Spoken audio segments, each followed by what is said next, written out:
Hey, Grace and Peace fam. This is Charles here with your Midweek Recharge. And this week I want to talk about the idea that there's a plan for everyone. Now, stay with me. It'll be a little convoluted, but we'll get there.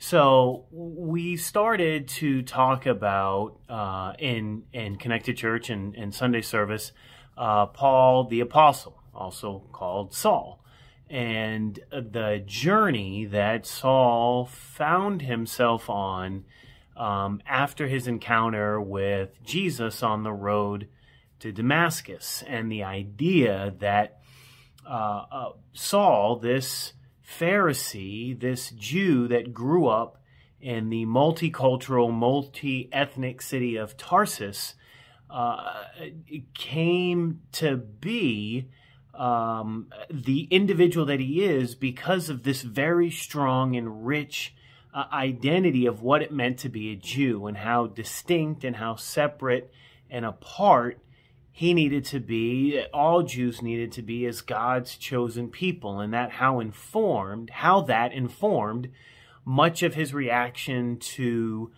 this cult, this sect called the Way, that was spewing this falseness that their Messiah came back from the dead.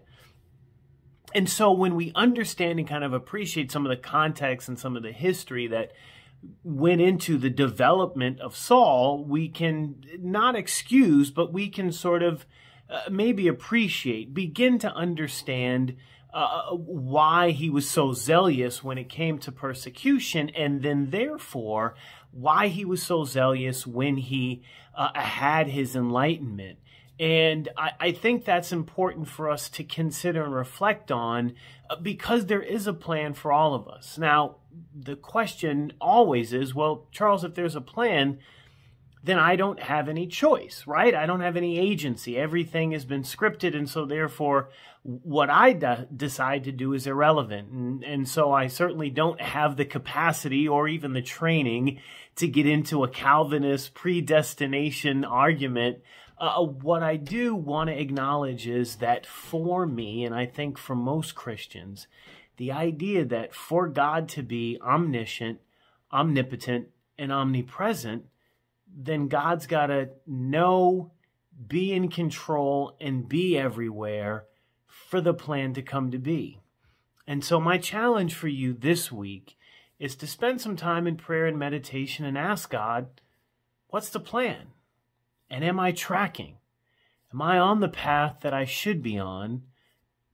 And the reality is that if God's in control, yeah, you are. Let that be your recharge.